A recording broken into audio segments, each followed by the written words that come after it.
Good movies have something of a notoriety for producing pretty uninspired video games.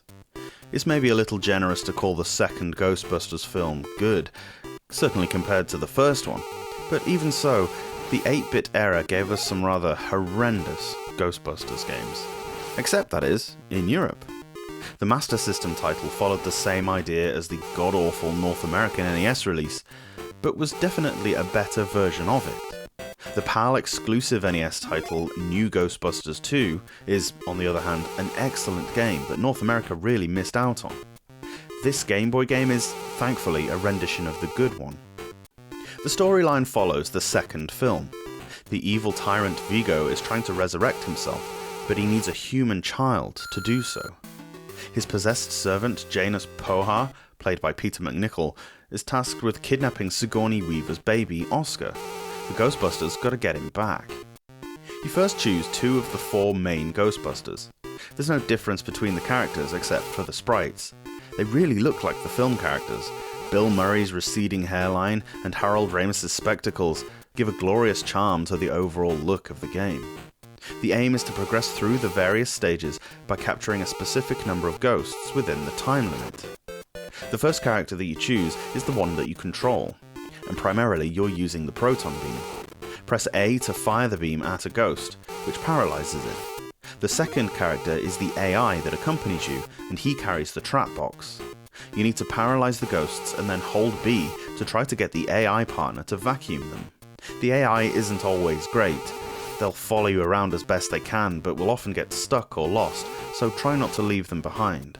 Trapping an enemy in the proton beam is easy enough, but you then often have to maneuver to one side to give your body enough room to suck it up. It's not immediately intuitive, but you soon get used to it. Ghosts are varied and each have their own threats. Some, like the Slimers, are easy enough to trap and capture. Others, such as the clown things and the spinning marionettes, are really quick and not always visible, so you have to be alert the whole time in order to not get caught out. Along the way, you'll come across several of the other characters, some of which swap out with your frontman, giving temporary access to some other weapons.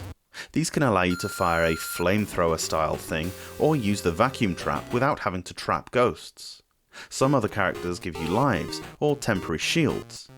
You can also find pickaxes, which allow you to carve through walls, and a ghost suit that allows you to pass through any obstacle for a short while.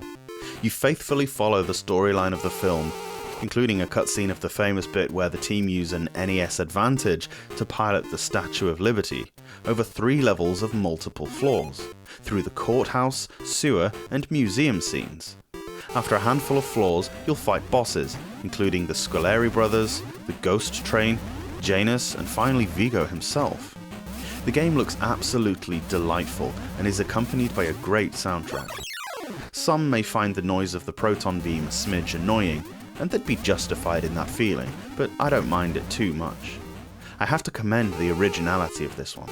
A bloody brilliant title that flips the good movie, bad game trend right around.